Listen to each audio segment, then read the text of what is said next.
আলাইকুম সবাইকে শুভেচ্ছা ও স্বাগত জানাচ্ছি বিকে টিভির নিয়মিত আয়োজন নির্বাচনী ভাবনা অনুষ্ঠানে। আপনারা জানেন এই অনুষ্ঠানটি আমরা করছি আগামী ত্রয়োদশ জাতীয় সংসদ নির্বাচনকে সামনে রেখে। একটি রক্তক্ষয়ী বিপ্লবের মধ্য দিয়ে আমাদের বাংলাদেশের মানুষ যে স্বপ্ন দেখছে একটি নির্বাচনের, সেই নির্বাচনটি তারা কিভাবে দেখতে চায়, কেমন দেখতে চায়, বা পরবর্তী সরকারের কাছে তাদের প্রত্যাশাটা কী, সেগুলো আমরা জানব বাংলাদেশের মানুষের মুখ থেকেই। তো সেই এরকম একটি অনুষ্ঠান আপনারা আগেও জেনেছেন, যে দেখেছেন আমাদের এই অনুষ্ঠানটি, যে আমরা যারা সক্রিয় রাজনীতিবিদ আছেন, যারা মনোনয়ন প্রত্যাশী বা নির্বাচন করতে চাচ্ছেন, একই সাথে বিভিন্ন শ্রেণী পেশার মানুষ যারা দেশ নিয়ে ভাবেন, রাজনীতি নিয়ে ভাবেন, এমন মানুষদেরকে আমরা আমাদের অনুষ্ঠানে আপনাদের জন্য নিয়ে আসছি। তাদের মুখ থেকেই শুনতে চাবো যে বাংলাদেশের মানুষ আসলে এই নির্বাচনের থেকে কী চাইছে।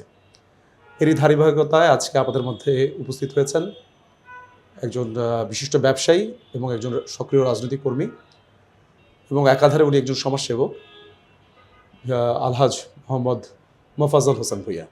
উনি নির্মাণ শিল্পের সাথে জড়িত আছেন, দীর্ঘদিন ধরে উনি এই ব্যবসা করছেন। তো আমরা ব্যবসার সাথে সাথে এই নির্বাচনের থেকে তিনি কী প্রত্যাশা করছেন, বা তার এই বিজনেস কমিউনিটিতে যেহেতু নিয়মিত পদচারণা, সেখান থেকে উনি কী ভাবছেন সেই বিষয়ে জানার চেষ্টা করব।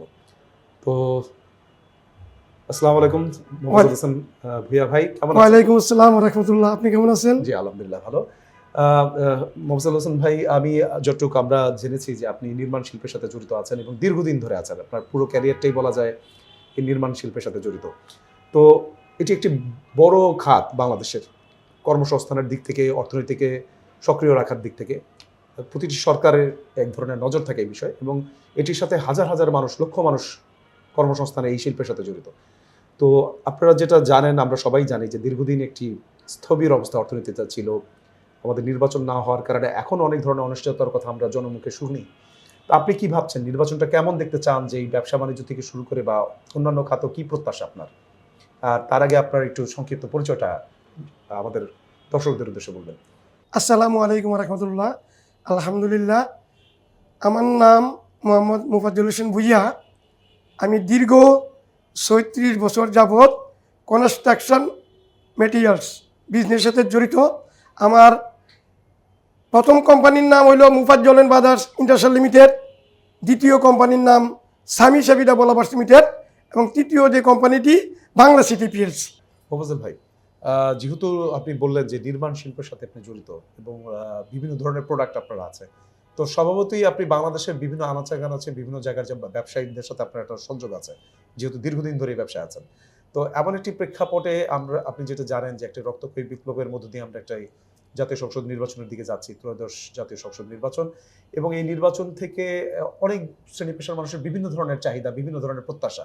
তো আপনারা যারা নির্মাণ ব্যবসায় আছেন, তাদের বিগত সময়টা কেমন গেছে, বা গত 1 থেকে 1.5 বছর স্বাভাবিকভাবেই গত এই বিপ্লবের বা গণঅভ্যুত্থানের পর থেকে বা ব্যবসা বাণিজ্য একটু স্থবিরতাই আমরা লক্ষ্য করছি, জনগণের সাথে আমাদের কথা হয়, সেই অভিজ্ঞতার আলোকে বলছি। তো আপনি কি এই উত্তরণের পথটা কি দেখছেন, যে নির্বাচনের মধ্য দিয়ে কি এটি আমরা স্বাভাবিক অবস্থা ফিরে যেতে পারি কিনা? কারণ অর্থনীতিতে একটি ধস আগেও ছিল, সেখান থেকে কিছুটা স্টেবল রাখার চেষ্টা চললো, দীর্ঘমেয়াদে তো এইভাবে চলতে পারে না। তা আপনি কি মনে করছেন একজন দীর্ঘদিনের একজন প্রবীণ ব্যবসায়ী হিসেবে? ভাইয়া যেমন প্রশ্ন করছে যে ব্যবসায়ীরা এখন কি অবস্থা আছে, রাজনৈতিক পরিস্থিতি মিলে সব মিলিয়ে আমার কথা হলো, আমি দীর্ঘ ৩৬টা বছর আজকে এই বিজনেস নিয়ে আমি জড়িত, কনস্ট্রাকশন লাইনে। আমি আমার 3টা কোম্পানির পরিচয় আপনাদেরকে দিয়েছি। বর্তমান প্রেক্ষাপটে রাজনৈতিক যে অস্থিরতা, এটা অকল্পনীয়।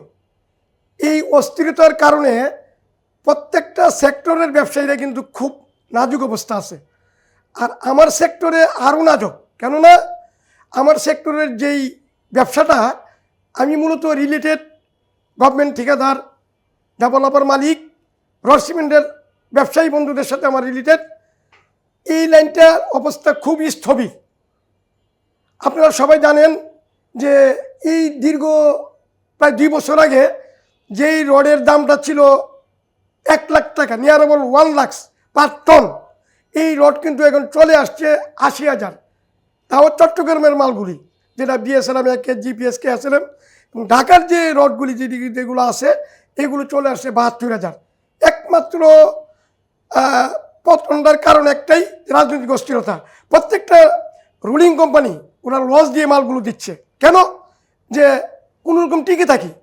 হ্যাঁ, স্যালারি যেহেতু স্টাফ যারা আছে, কারেন্ট বিল, ইলেকট্রিক বিল এবং গ্যাস বিল এগুলো পরিশোধের জন্য প্রত্যেকটা কোম্পানি লস দিয়ে দিয়ে এই কোম্পানিগুলো ব্যবসাটা চালিয়ে যাচ্ছে। তো এইভাবে যদি চলতে থাকে তাহলে কিন্তু চরম থেকে চরম দুর্দশাতে আমরা পড়ে যাব। তো আমি চাই যে দ্রুত একটা ইলেকটেড গভর্নমেন্ট চলে আসুক। যদি ইলেকটেড গভর্নমেন্ট চলে আসে ইনশাল্লাহ ব্যবসায়িক স্থবিরতা বৃদ্ধি পাবে। যে যেমনটি বললেন মফিজুল হোসেন ভাই, যে আমরা এমন একটি অর্থনৈতিক ব্যবস্থায় ছিলাম গত সরকারের আমলে, যেখানে আসলে গুটি কয়েক ব্যবসায়ীদের হাতেই ব্যবসাটা জীবী ছিল, তারপরও চলছিল মানুষ। কিন্তু বিপ্লবের পরে আমাদের একটা যে আশা আকাঙ্ক্ষা ছিল, সেখান থেকে দীর্ঘদিন আবার একটা ইলেকশন নেই, একটি সরকারের যে দীর্ঘমেয়াদী নীতিমালা থাকা উচিত বা প্ল্যানিং করে একটা রাজনৈতিক গভর্নমেন্ট যেভাবে চালায়, সেটি যেহেতু নেই, স্বাভাবিকভাবে আপনার সেক্টর না, আমরা বিভিন্ন স্টাডি পেশার মানুষের সাথে কথা বলছি যে একটু স্থবিরতাই আছে, এবং সেটি এক ধরনের কর্মসংস্থানহীনতার একটা প্রবণতা তৈরি করছে বাজারে। তো আপনার সেক্টর নিয়ে আপনি একটু বেশ গভীরেই যেই তথ্য দিলেন যে ছাঁটাই করতে হচ্ছে, বা যে উপযোগী যে বিলগুলো, আপনার বিদ্যুৎ বিল, গ্যাস বিল দিতে পারছে না ব্যবসায়ীরা, এতে পণ্যের দাম কমছে, একাধারে ব্যবসায়ীরাও মাঠে ফিরছেন না ব্যবসা নিয়ে। তো এটি হলে তো এক ধরনের কর্মসংস্থানের নেতিবাচক প্রভাব পড়বে, যেটা আপনার কথা আমি বুঝতে পারলাম। তো আমরা সবাই চাচ্ছি, আপনি যেটা বললেন যে জনগণ চাচ্ছে একটি গ্রহণযোগ্য নির্বাচনের মাধ্যমে যেন একটি নির্বাচিত সরকার দ্রুত আসে।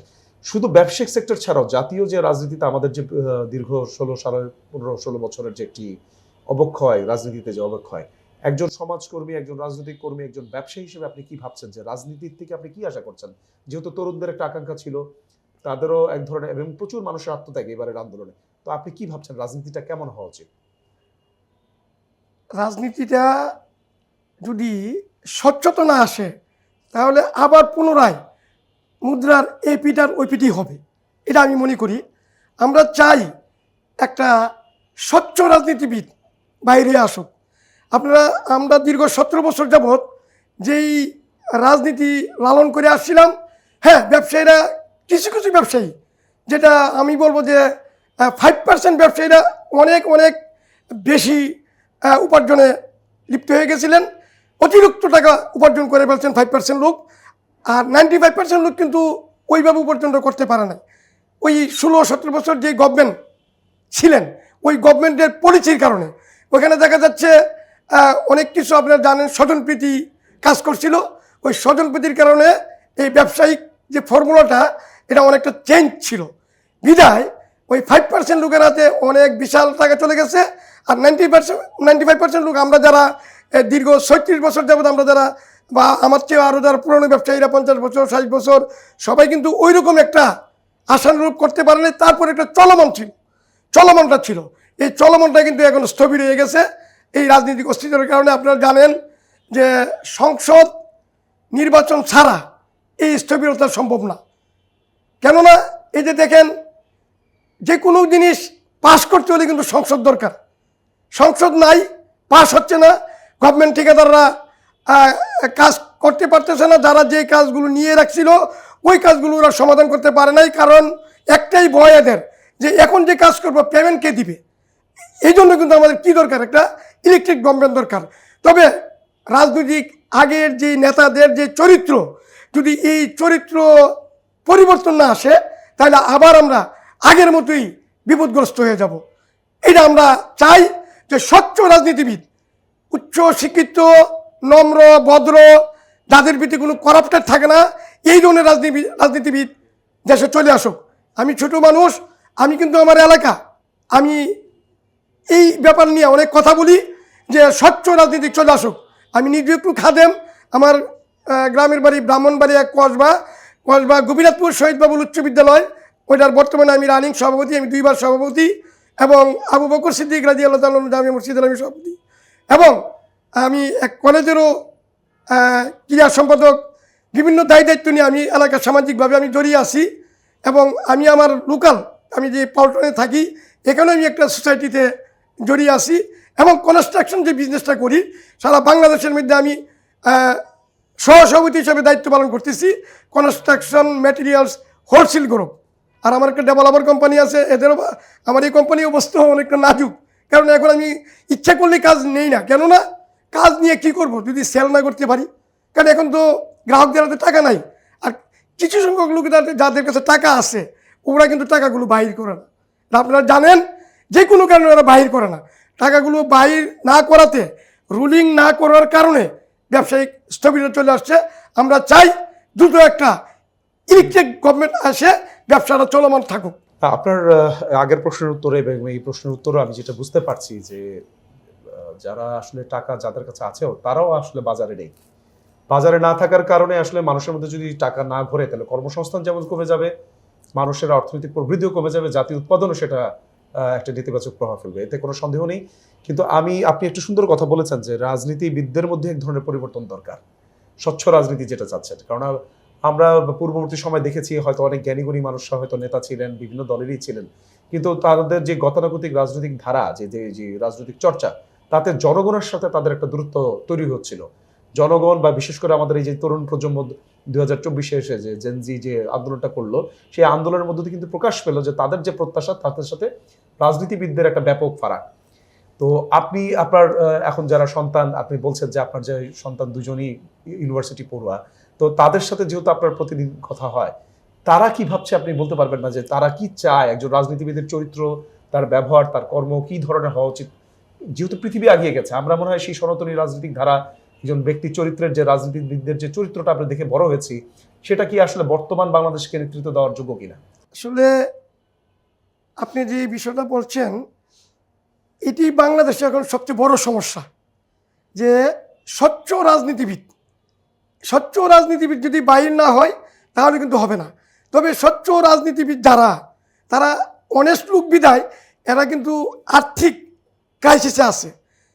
বর্তমান যে প্রেক্ষাপট, এই প্রেক্ষাপটে যাদের কাছে কালো টাকা আছে এরা কিন্তু রাজনীতি ওদের মতো করে নিচ্ছে। বা এই যে বাংলাদেশের প্রেক্ষাপটে এখন আমি বলবো যে একটা চলে গেছে, যেমন আগে একটা পয়সা যদি আমরা উপরের দিকে মারছি, একবার শাপলা উঠছে, একবার চান উঠছে। আওয়ামী লীগ বিএনপি একটা বিশাল বড় ছিল। বর্তমান কিন্তু এই যে ছাত্র আন্দোলনের পরে প্রায় 2000 ছাত্রের আন্দোলনের এবং তাদের যেই ত্যাগ তিতিক্ষার কারণে তারা যেই জীবন দিচ্ছেন, অনেকে পঙ্গু হয়েছেন, এটার বিনিময়ে আমরা যে একটা দেশ পাইছি, ওদের কিন্তু একটি আকাঙ্ক্ষা যে আমরা একটা স্বচ্ছ রাজনীতির মাধ্যমে একটা দেশ চাই। এদের কিন্তু আর কোনো চাওয়া পাওয়া নাই। এই যে আপনি যেমন বললেন যে আমার দুই ছেলে দিকে প্রায় সময় একই কথা বলে, বাবা এটা কি সম্ভব? স্বচ্ছ রাজনীতিবিদগুলো কি দেশে আসবে? আছে, দেশে কিন্তু অনেক জ্ঞানী গুণী বুদ্ধিমান লোকরা আছেন, কিন্তু ওনাদের স্থান হচ্ছে না, মূল্যায়ন হচ্ছে না। আমি চাই বর্তমান যেই বড় বড় যে রাজনীতি দলগুলো আছেন, আপনারা নমিনেশনগুলো এমন ব্যক্তিকে দেন যার দ্বারা কোনো দিন দুর্নীতি হবে না, অন্যায় হবে না, এবং এরা জনগণের কল্যাণের জন্য নিয়োজিত থাকে।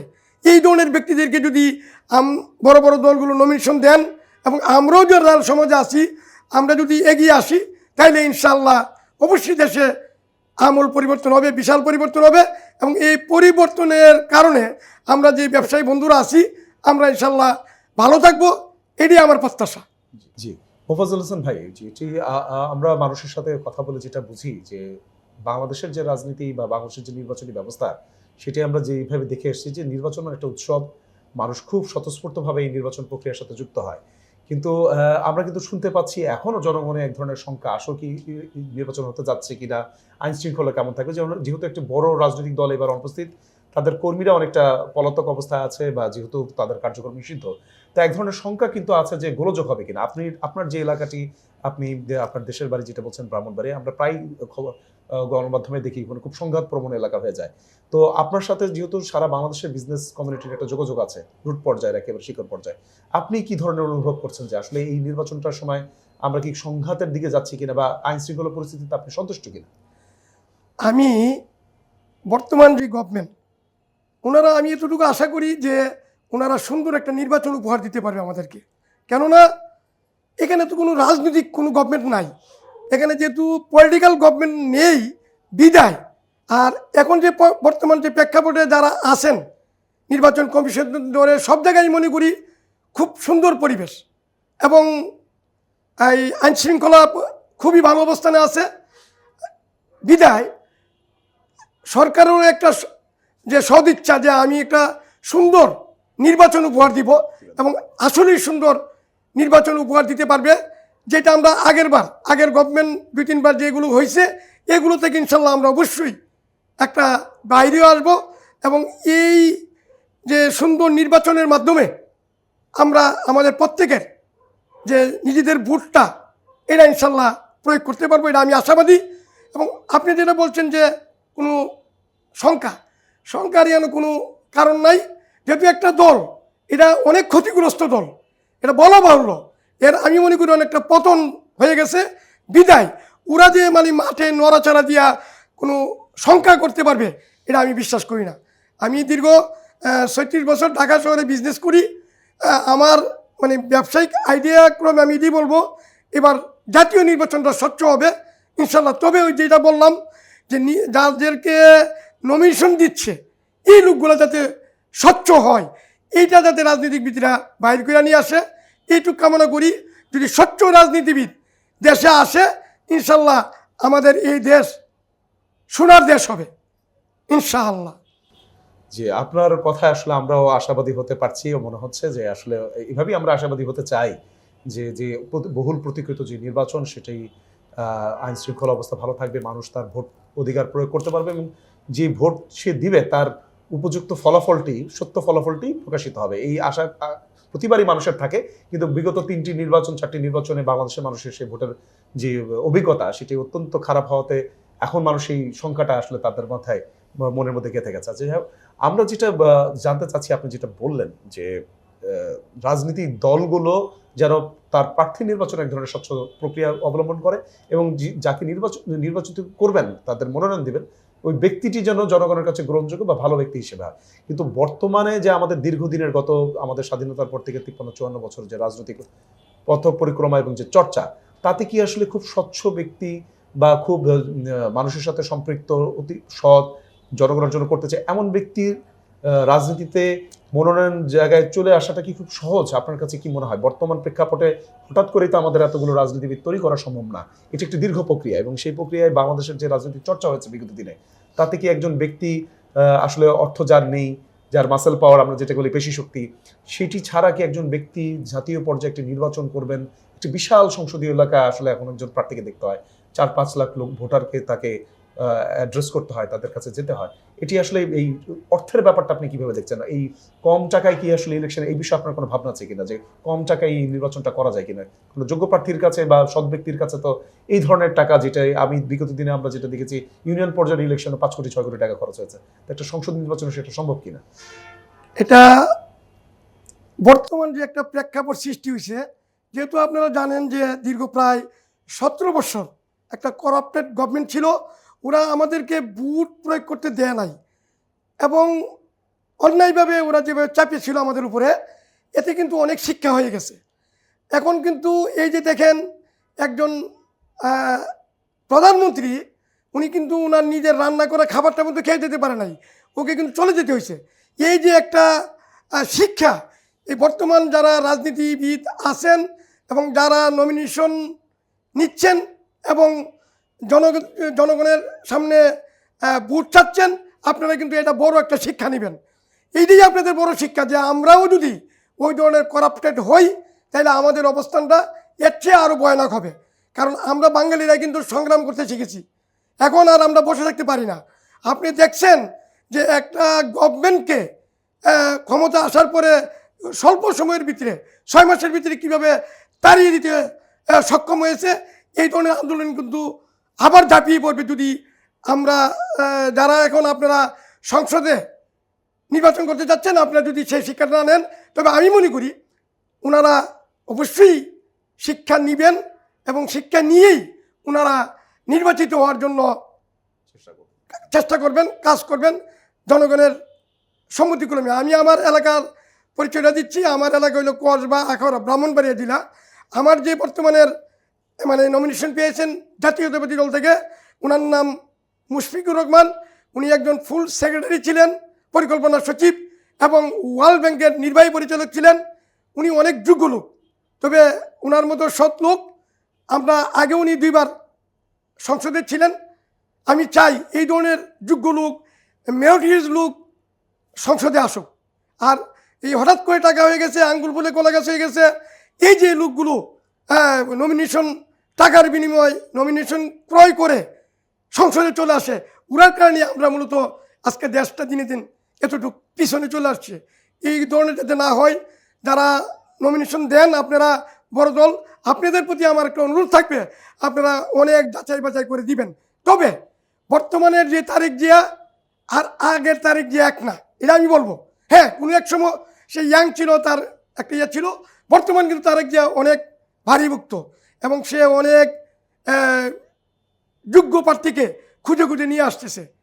তারপরেও কিছু ভুল হয়ে যাচ্ছে, যে ওই ভুলগুলো যাতে শুধরাইয়া আবার পুনরায় নমিনেশন বিবেচনা করে আমাদেরকে উপহার দিতে পারে, আমরা এটা চাই।